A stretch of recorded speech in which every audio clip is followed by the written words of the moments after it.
What's up, everybody? You are listening to the Matt Madness Wrestling Podcast. I'm your host, Alo Aaron Lloyd. I'm joined by my God, the man, X2 Flag Eric The man. Trembicki. Then now forever. Definitely the man from this past weekend, because we'll get to it. But from the jump of SummerSlam, I thought of you the whole day. It was a wild day. Hey. It was a great show. So as always, subscribe on all podcast platforms. So I took the hat off before we hit record.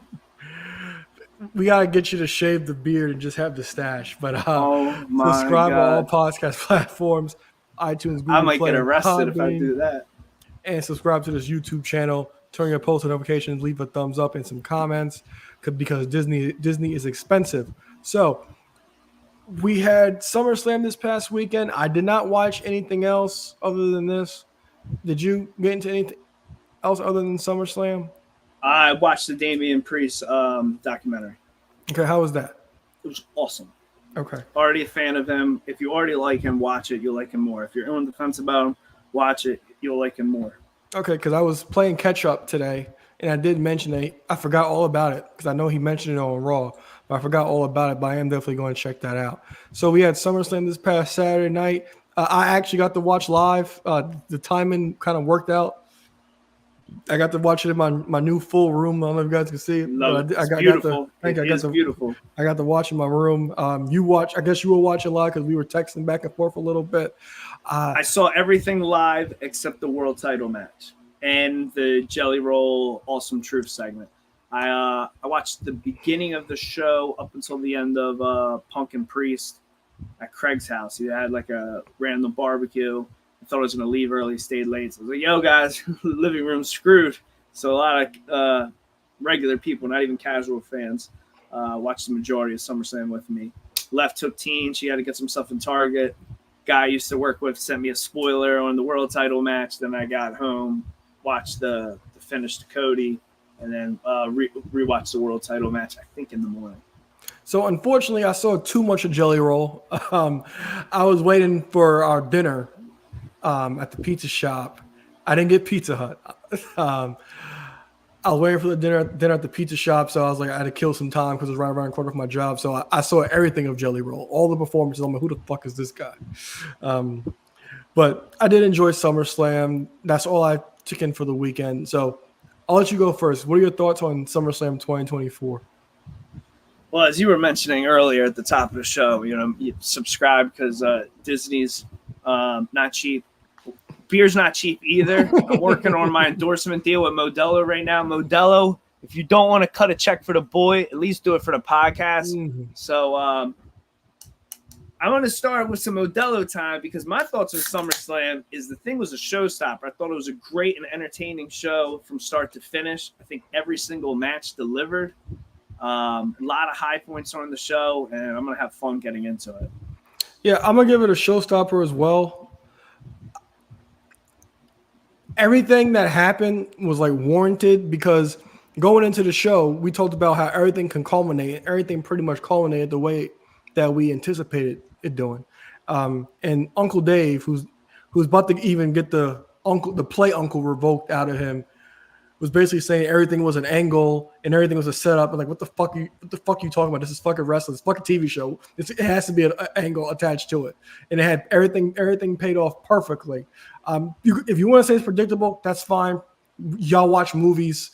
They're all predictable. But the outcomes, they pretty much happened all beautifully. I thought the opening match. Well said. I thought I was so happy Rhea and Liv was first because that was my most anticipated match because I wanted to see how everything was going to shape out perfectly. Even like with Dom logically sitting there saying that, hey, if you use this chair, you're not going to win the title, and that's smart. He's being a good man. He's being a good man to his woman. But then shades of how Liv won the title from Becky, he slides a chair in, hits Oblivion on the chair, and Liv wins. And also, I'll put this over too. Liv was on some media outlet a while back saying nobody's ever kicked out of Oblivion. So Rhea was the first person to kick out of the Oblivion. And then we get the kiss, a little tongue action by Liv. Dom was trying to play it safe, but we got the deal sealed. And Eddie fashion, just like his dad. Guys And getting paid to do this. yeah, and the funny thing was, I forgot the exact line what Corey Graves said, but Corey Graves did bring up a line saying, "What if he was raised by somebody else?" or something like that, which was great because of the history of SummerSlam. And the as mad as Michael Cole and Pat McAfee were perfect. Like Cole calling him a son of a bitch. Michael Cole McAfee and dropping Pat a McAfee shit are bomb. Michael Cole and Pat McAfee are so good together.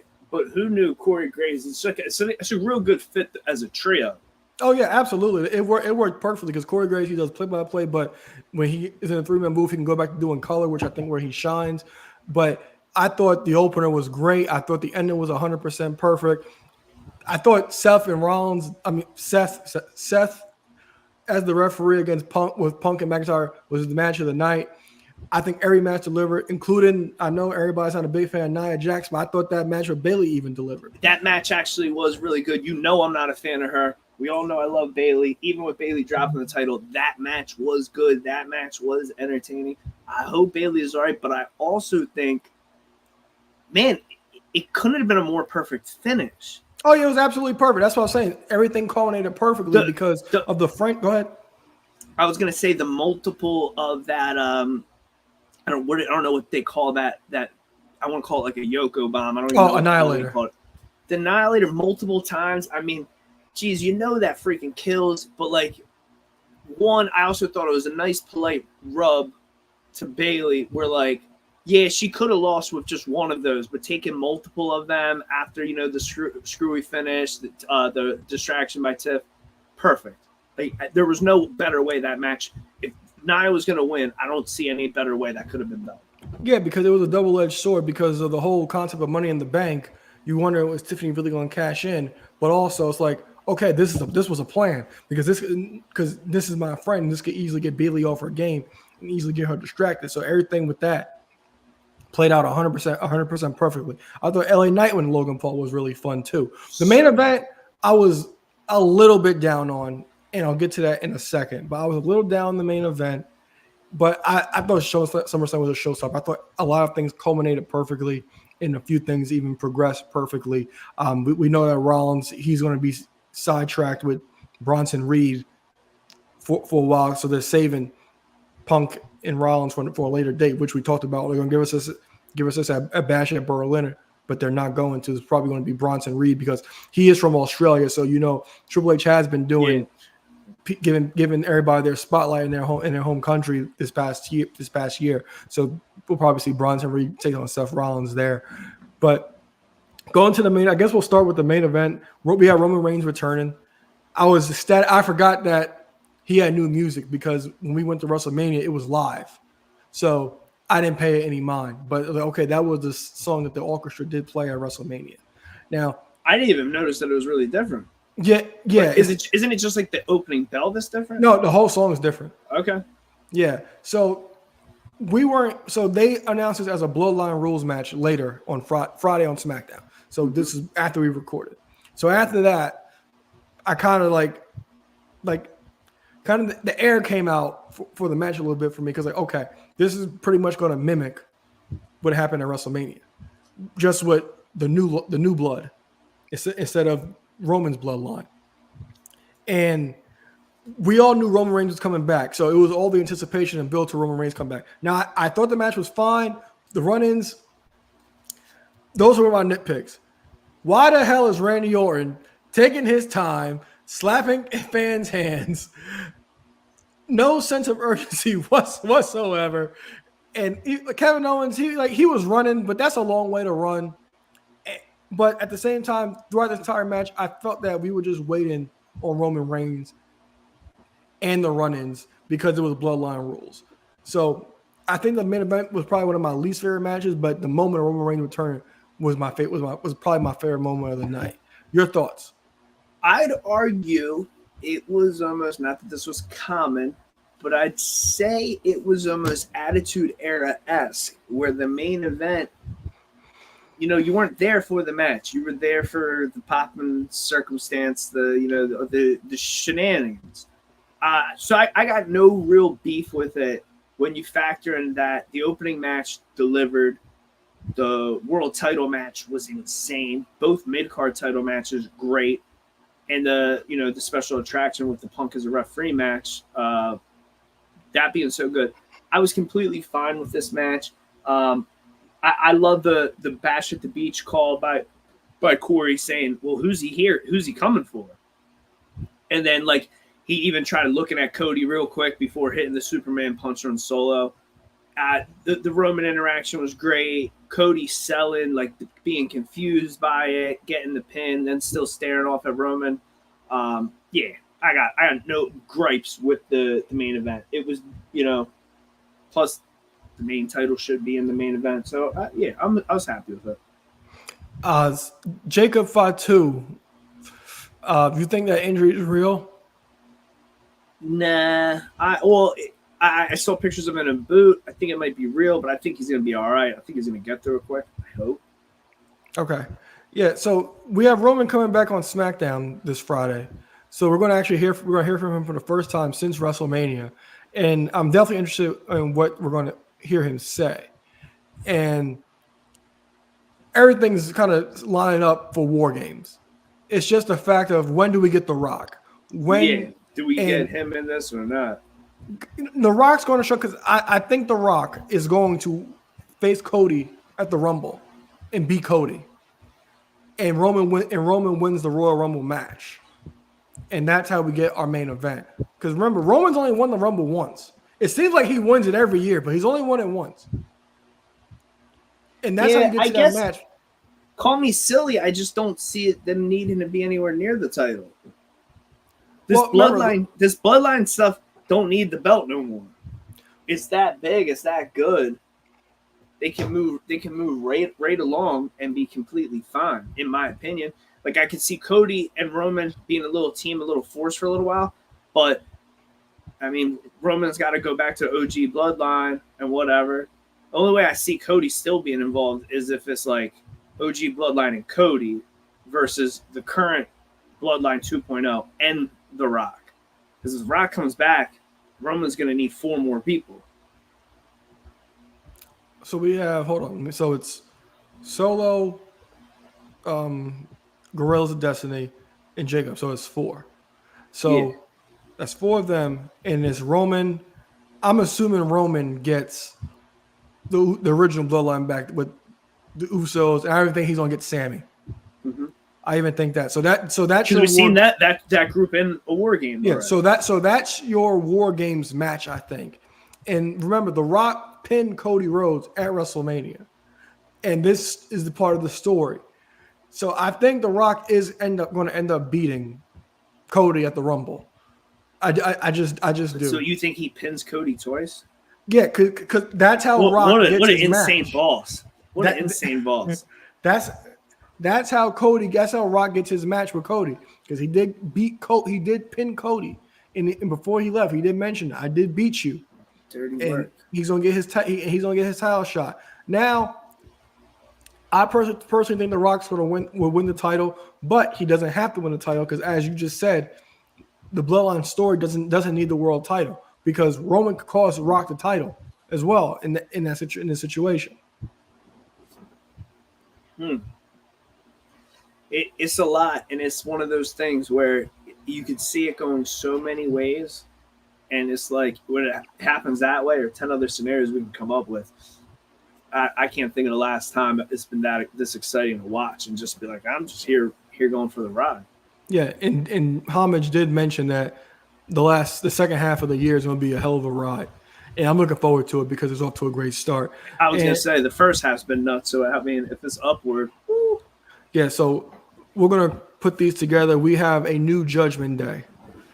Finn Balor turns on Damian Priest. Finn said Damian had it coming for a year, because I forgot all about the whole SummerSlam situation from the year prior. Same. I forgot all about that situation. So they're, okay, well, he has a point here. And just like I talked about it last week, they did a great job turning Damian Priest face this entire, for the past, since King of the Ring, to get him to this point where he didn't really have to interact with Gunther. He just had to kind of handle his own business. And he's probably the top face on the Raw roster. And also, Finn comes on the Titantron. He has that vignette, and then like the way the group comes together, like that shot was money. With Carlito coming in, Liv and Dom, and JD sliding into the frame, that was beautiful. I thought that was really, really well done. And the stuff with Rhea, I thought with Rhea's return was actually really well done as well. Because this entire time, since Rhea and Dom were together, they never really, I guess show physical affection. I guess that's the way to say it. Like they never kissed or anything on camera or whatever. But I guess Dom's just a natural like his dad. Because he never kissed China once. Hunter wasn't having that. So Rhea did a good job. The lick. That's closest. That's the only thing we really got. I tell you what, at Team Heat, we go crazy for a lick to the face.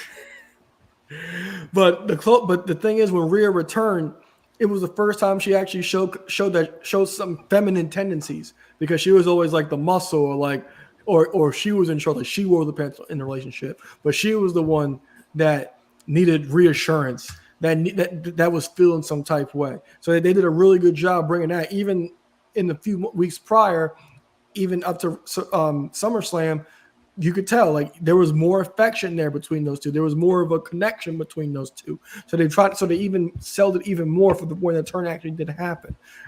So I'm looking forward to see what we get from there. But this whole new Judgment Day, like I said, that wide shot of all of them coming together, I really loved it. I'm looking forward to see what we got going on. What are your thoughts?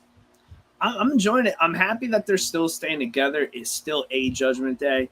Everyone on the internet, even commentary put it over like the end of the Judgment Day, the end. I'm like, well, just because you shake a couple branches off don't mean it's really got to be done.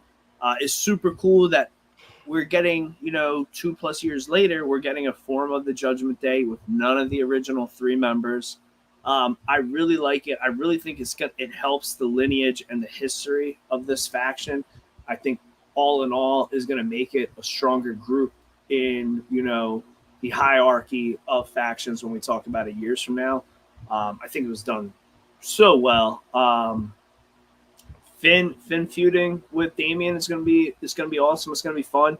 It's funny in the way where it's popping up all over social media.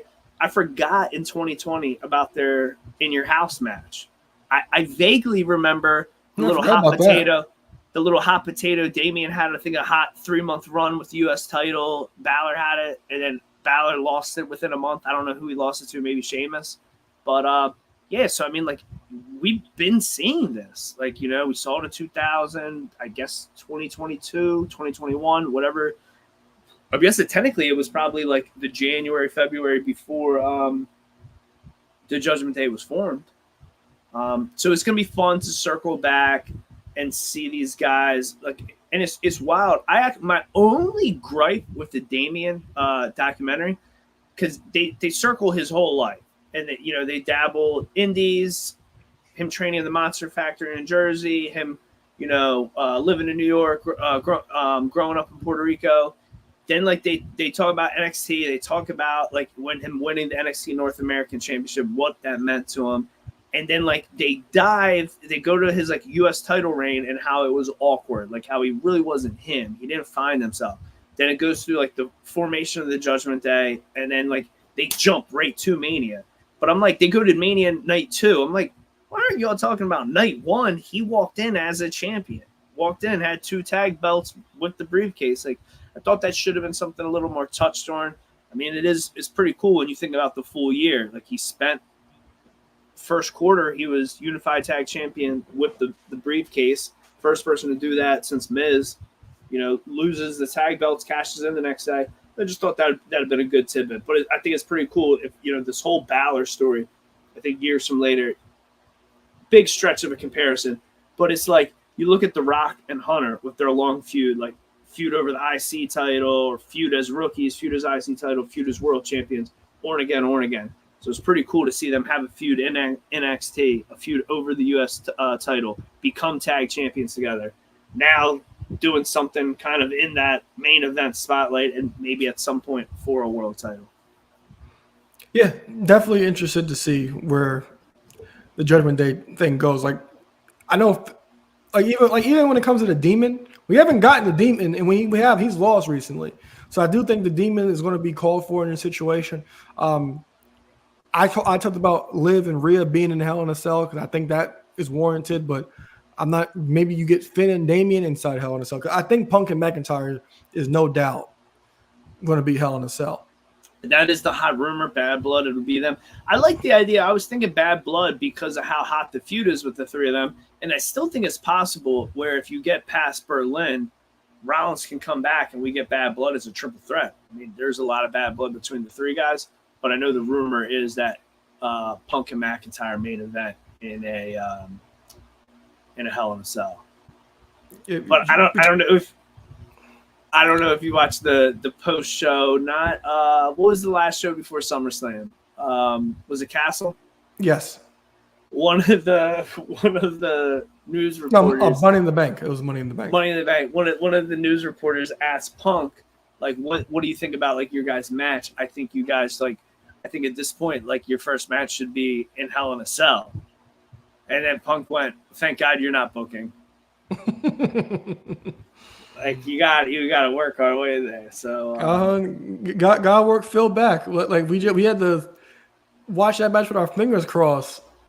I'm so happy you said that. All right, look, before I give my thoughts, I mean, I don't know what other stuff on the card you really got anything to talk about, but I really got nothing to talk about besides the Punk and McIntyre match when it comes to SummerSlam. Well, I'll just say bias. Show my bias. Match of the night. There's no bias. I'm agreeing with you 100%. Yeah, I know a lot of people are going off about the world title match, but man, that match was fun. The homage to 97. I know they've been putting it over on commentary about every other special guest referee match at SummerSlam, but literally McIntyre coming out to a similar cut robe as Taker, Punk with the Bret Hart tights similar to that 97.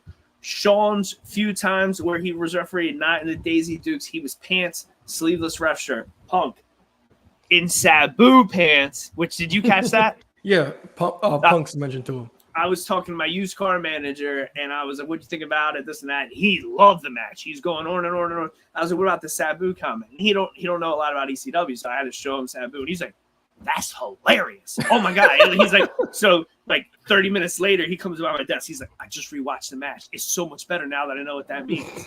So yeah, it was so much fun. Everything about, and like the thing I explained to Valentina, and I explained to two people that haven't watched wrestling or on purpose in 20 years, they're like, "I don't get it." Like Punk was coming out, and I was like, "Please don't get hurt. Please don't get hurt. Please don't get hurt." Rooting for him. I'm reacting to his spots, everything. I'm pissed when like he had the match, and then he gets distracted by Seth, and he loses, and I'm ecstatic. Man, that was awesome. They're like, "Well, wait, I thought you wanted him to win." I was like, "I did." But he survived. Right. He survived. He don't look hurt. I think he can have one of these. I don't think he's gonna do it tomorrow. But yeah, that was a fun and exciting match. Yeah, I agree. Like the whole thing of like Rollins just like, "All right, you going under the ring? All right, go ahead. I'm not looking. Just minding his business." I thought it was great. And even like we talked about like 97. They kept saying it on commentary. Shades of SummerSlam 1997. It's like, so clearly Triple H era, they listen to the internet. Clearly they do. Because that's all you kept hearing in that match was 97. There's that, but there's also the known history of Punk has done many since he came back to wrestling 2-3 years ago. He has done many rip-off of Bret Hart matches. His Darby Allin match was a rip-off of Bret and 1-2-3 Kid. His match with Dax, I forget who. I think it was a Bret and Razor spot. I forget, but there's been several of them. So it was fun, and it was kind of it was cool to almost expect it. A lot of fun. Yeah, it was fun. Like I said, my match of the night from SummerSlam. I thought it was great. Now how we get the Punk and Rollins next will be great. Now a lot of people are complaining about the bracelet thing, but look, man, I'll tell you, I have a daughter. The smallest shit is sentimental. Yeah, give me my goddamn bracelet. Did you see? Apparently, this bracelet was given to him by a fan. Yes, and she wants royalties. She's the son of a bitch. If her mother's name's Karen, tell me something they're probably from New Jersey. Yeah, Right, so, but man, that was great. You know, we used to say this on the show all the time when reviewing shows. I mean, I think it's safe to say, I don't know how many times it'd be after a Rumble, we would be saying it, but easily we're going to be talking about this in 5 months when we're talking about show of the year. Or, definitely. match of the year. Match of the year. It's definitely the talk. I got done. That's my favorite match of the year so far. I don't know how not, but really? it's I don't know what sticks out above it. Like the nail bitingness of it. I mean, outside of Mania, I'm sure there's like Mania matches, but I don't know. What else comes to your mind off the top of your head? I'm not gonna lie, I still think about that Sting match. Okay. Hey, I'm hyped to hear you shout at AEW match. Yeah, no, like I said, like you can't say I'm biased because AEW's got my match of the year a bunch of times. Yeah, in the last you are 5, biased, but yeah, we'll give you that. I do my best not to be biased, but AEW's got my match of the year. I think 4 out of the last 6 years or 3 out of the last 5 years, some ratio like that. But yeah, that Sting match, I still think that was like pretty much fun. You know, like that was one of my. That's definitely going to be my top picks at the end of the year. Hopefully, it makes it to the finals. And after that, I can't. I don't really have anything right off the top of my head. Like the whole Roman Cody match, I probably got to rewatch that again because I do think that was really good. The tag match, I don't think we'll make it. But if I had to say anything close, it'd probably say the Roman Cody match. And everybody's talking about Ospreay and MJF from a few weeks ago. I still haven't watched it yet. Shoot me, but I will. You know what was the other Ospreay match everybody was going nuts about? Him and Bryan, or it was Takeshita. I believe it was Takeshita because he had a match with Bryan too. I'll be a mark. Easily by far the best Will Ospreay match I've seen was him and MJF. Yeah, I haven't watched the match yet. I'll tell you what, none of his matches have done shit for me besides that one. Really? Okay, because like the match with it could be because MJF's the best wrestler in AEW. The match with Takeshita I really did like, because especially like the way Don Callis put it, he was like, sometimes the best gotta duke it out, even though they were in the same stable. So I did really enjoy that match. But yeah, as far as match of the year, that's definitely going to be on the list. But hopefully, it cracks the top 5 at the end of the year. Anything in AEW land? I did see that Bryan and Swerve is now title versus career. Yeah, that I just finished Dynamite before we started recording. It is that they Bryan had a weird. All right, you opened Pandora's box. So last week we recorded. I didn't watch Dynamite live. Prep Pop Thorn here was saying something about Dynamite. I don't think the past 2 weeks I watched Dynamite live. It's breaking my heart. Going a quick tangent. I was looking at. I was in the Target aisle, the figure aisle, a week ago, and I haven't copped the figure in months. And they had heat. There was a lot of stuff in there. I was like, you know what? I'll chill. But good AEW stuff too. However, I'm bummed. There are certain things the show, I don't know what it is. It hasn't been locking me in. You know I don't want that to be the cause. I haven't watched an episode of Collision in a while. But, man, I'm not trying to be nasty or hated on like these guys. I don't want to call them part-timers or old guys, but like Jeff Jarrett versus Bryan Danielson in the main event on Dynamite. I mean, what do I say that's reeks of? And then me being like the belt mark, I'm just like, all right, so in like 2000, 2001, Jeff Jarrett, 23 years ago, was holding the big gold. 11 years ago, 14 years ago, Daniel Bryanson was holding the big gold. Now we're sitting here all these years later, their main event in this show. Why isn't Jeff retiring? We're talking about, Bryan Danielson's about to retire. It was just weird. You start the match. Jeff sneaks attacks him with a guitar shot before the match, and then they have the love and respect at the end. Swerve comes out, humbles him. He's gonna have. He's like, all right, cool. You had your practice match, so I got one with Wheeler Yuta next week. So that should be fun. That was a little exciting. I don't know what the hell they're doing in the trios division. They got all these hodgepodge trios, and they were trying to put over. Oh man, the trios division is getting crazy. I'm like, you got a trio of 2 factions mix versus two wrestlers can't make it here, but FTR is close by, so they teamed with Orange Cassidy. They're not a trio. This was just a one-time thing. That's how commentary put it over the whole match. So it's just, man, it's weird. It's a clusterfuck, and hopefully by All In, or at least after All In, I'm feeling different about it.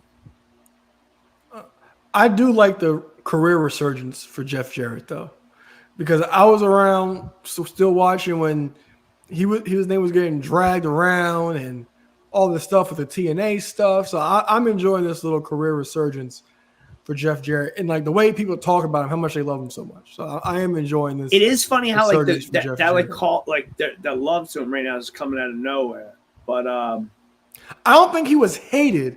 I just think that his name was involved in like he's a little more TNA. Right, yeah, like with the whole TNA stuff and failures and stuff, and in the book and stuff with Dixie and all that stuff. I just think that now like he could just be the man. It's nothing like really behind the scenes going on with Jeff Jarrett. So I am appreciating that career resurgence for Jeff Jarrett and all the love he's actually getting. And who knows, we might have some Lucha Bros in WWE. Oh man, I'm so happy you brought this up. Maybe I'll look. That last 2.5 minutes you just got out of me is probably the most negative or the second most negative I've ever been on the show about AEW. But man, they've let a lot of contracts that don't really matter really lapse recently. There's all the teases. Cody left, started the company as a WWE champion. The NXT champion right now is Ethan Page. That was, whatever, their fumble. Lexus King, who used to be Brian Pillman Jr., who was fumbled over there. Sean Spears, who, man, I hope he gets a NXT mid-card title or something, because I'd like to see that rub for him. But it's really wild. If the Lucha Brothers go, Santana and Ortiz never really worked out in the company. They're split. Ortiz is there. Santana's in TNA. It's just wild. If they lose them, like that OG tag division is going to be the Bucks and nothing else. Mm-hmm. Nothing else. Because the two, I think they're Australian guys. They were in Lucha Underground. One of them got released like 2 years ago. The other guy is still there. What's the name of the guys I'm thinking of? They wear black and green. They were there on like debut episode. I think Kip Sabian ran with them a little bit when they started, but they're gone. Christopher Daniels is an agent in the back, and Kaz is back in NXT. Scorpio Skies, obviously 1.5 of the first champions, but he's not with them, so SCU is completely apart. I mentioned Santana Ortiz. If the Lucha Brothers are gone, all the teams are gone. Acclaimed wasn't a day one team, which, man, it'll be heartbreaking. I always thought they were going to do a little more. I was hoping for more for Pentagon in the singles division. Unfortunately, it just never came to fruition. Yeah, well, I'm excited because I think they'll start at NXT, because NXT, like, they had that CW debut on October 1st, and then they have the two live shows. Good point. That aren't at the PC. Like Chicago and St. Louis. Yeah, so you got to think they're going to kind of jam that card up with surprises, and they could use tag teams in NXT. And even like when they talked about the Hardys doing something, like Matt talked about the NXT titles a couple times on his on interviews. So any tag team in NXT, I think, will actually work just for a stint. And with WWE, it's like the whole WWE universe now. So you don't just have to be primarily just NXT. Yeah. It's a really good point, because I saw the teaser is that it's Motor City Machine Guns and the Lucha Brothers both be debuting in WWE soon. And it's no disrespect to Motor City Machine Guns, but I definitely see it. They got the NXT feel. I love the idea of the Lucha Brothers showing up on the main roster, but they could do a good quick stint over there or whatever. And you know what? Them doing that, them touring, hitting those big cities, pop would be crazy for them in Chicago. Mm-hmm. They'd get a hell of a pop. I didn't even put that part. I didn't even think about that part. That's like the ultimate. That's a Tony Khan move. Damn. I almost didn't think it was happening, but I think you just painted the picture, and I don't know how it doesn't happen at this point. Absolutely. So I guess I got to pick up that Penta Supreme ASAP now. So there's one more thing I want to talk about. It's not wrestling related. We're going to go back to our roots. So all up, yeah, look to your blood. So our love story when you adopted me was through sneakers. And last week, I believe it was last Thursday or Friday, the influx of this is coming out in 2025. This is coming out in 2025. This is coming out backboards, shattered backboards, PlayStation Air Force One. Is that not PlayStation 2? It is just PlayStation, I guess, right? I thought it was just PlayStation. Yeah, I guess you're right. When you say it out loud, like when I was thinking, it's funny. It was the news came out, and then I saw on this in my borough. There's a Facebook group where it's like buy nothing, sell nothing, like give back. And somebody posted a PlayStation 2 at 5 games. I was like, do I buy this for the Air Forces? But if they didn't have Vice City, so I skipped. Yeah, yeah, I don't. Yeah. It was just PlayStation. PlayStation Air Force One, White Cement 4s are coming back out. But by the way, I need to see you in a pair of PlayStation Air Force Ones. Come on, Kobe. Oh, never. Bring out your eyes. It's like there's nothing safe anymore. And like first, like I'll say this year in sneakers has been the worst year in sneakers I've seen in my fucking life. And I've been doing this shit for fucking 25 years. 2023 is the worst year? Yeah, this is 24. This is bad. There is absolutely nothing. They are reaching. Maybe that's what I like about it. There's no temptation. They are reaching for any little thing. They're reaching for ideas. It's like the most popular, the best shoe I've seen all year is the Anthony Edwards sneaker. First color, of course. That's it. Everything else is pretty much a reach or whatever because they're not doing it. They're not doing anything.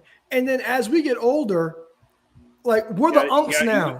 You need to start changing your taste. Yeah, we the unks. So like these kids, they don't know who the fuck Penny Hardaway is. I love speaking of that term. We the unks on TV. I love this. I was out and somebody must have just quoted the meme.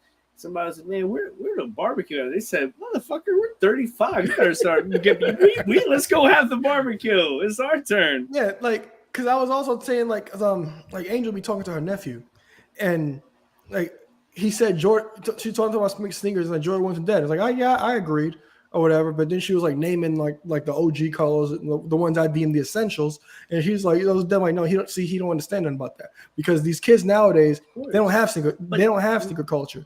Their sneaker culture is celebrities, because when they got into sneakers, it was nothing but Kanye, it was nothing but Yeezys. That's their peak. They didn't grow up and watch basketball and be like, oh, Jordan did that. I'm gonna bust his ass tomorrow on the court and do that. Kobe did this. Fucking Tracy McGrady did the up and under the hoop. I'm doing it tomorrow. Nope, they don't have that. They don't. They have the comfort lifestyle. That's their comfort style. Is definitely the jump, but like you said, like which is forever, and it's the root of sneaker culture is also what's hot in hip hop right now and what they're wearing. So that's always going to influence into a way. How many people are out there right now that youngins are listening to are out there wearing a pair of Jordan 1s? All right, they might be. They're Travis Scott Jordan 1s. But also, yeah, the Travis Scott Jordan 1s, everything's a collab. That's the only time you'll see them wear like a Jordan, or if it's a collab. Other than that, they wearing that raggedy designer, or they got on some New Balance or some fucking Crocs. New Balance with Nike socks. Yeah, nasty one. Felony. Yeah, it's just nasty, and I'm just like, is anything safe? Like, you know how you knew for years ain't nothing safe. Nothing safer. That's been gone. You know how long I prayed for Grape 5s? It took like 8 years. You don't have Grape 5s right now, right? Not no more. Like when they came back, when they retroed in 06, I didn't have them. But like the price on them was so high because back in the day, it was a $300 shoe right away, and it was a rare $300 shoe for a long time. And $300 was a lot. That's what I'm saying. Yeah, because shoes were like $225. They were retail like $115. Like $250 would get you anything. 300, that's a whole nother level. It's like, ooh, Yeah. that's the top. But like, I had to wait 8 years for great vibes. 2013 pair, I'm guessing. It was 2013. Yeah, so 7 years. I had to wait 7 years. Because I just circled back, seen pic. So I just sent a group chat picture of you in front of Prep's old Philly house. I was wearing great fives that day. Were you? Yeah, because we went to 2019 Extreme Rules. Yeah, and I'm sitting there and I'm looking at pics and I'm like, okay, cool. Like, I know I brought the red Universal title. I knew I was wilding in the black overalls. Then I see a pic of, oh shit, I was in great fives. That is clean.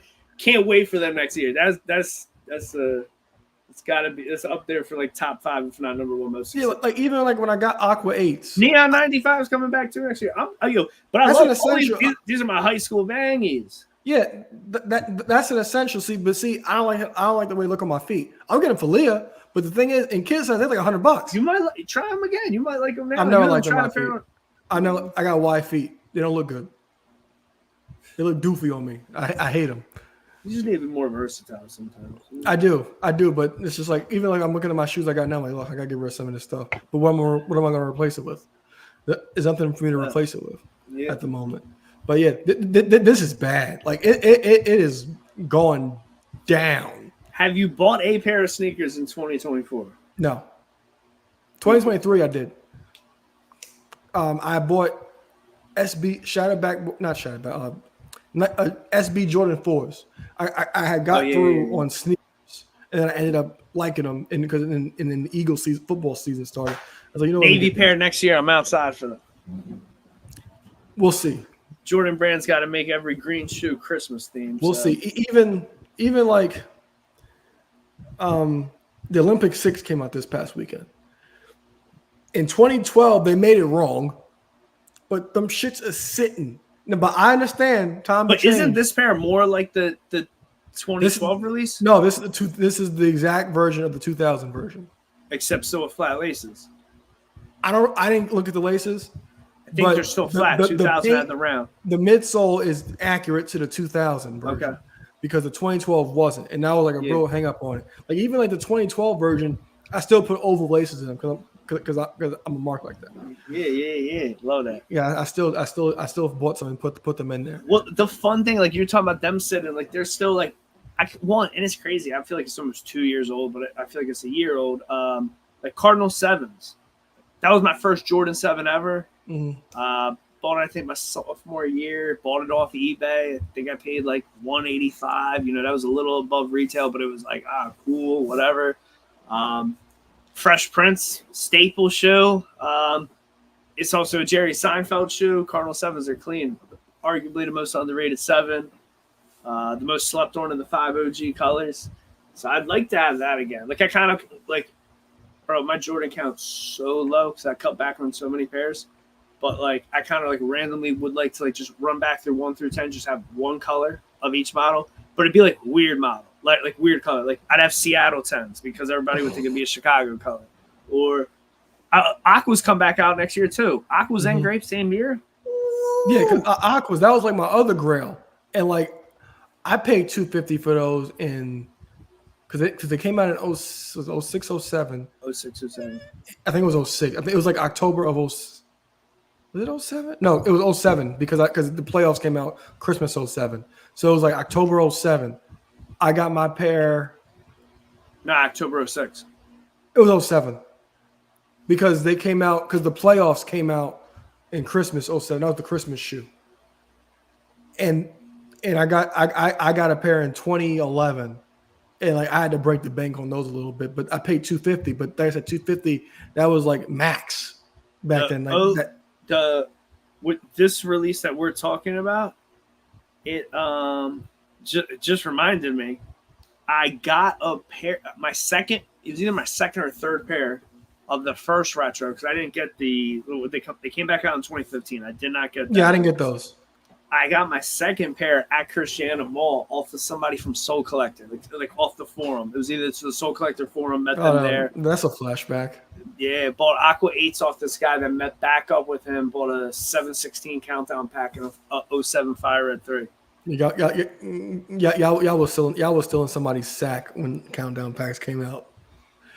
Yeah, September 2nd, 2007. Okay, because I remember it was around like fall, and then the playoffs came out Christmas. Because I didn't camp, but like I used to go to New York for winter break, and me and my boys we walked to the Models at like 5:30 in the morning to get in line for playoff eights.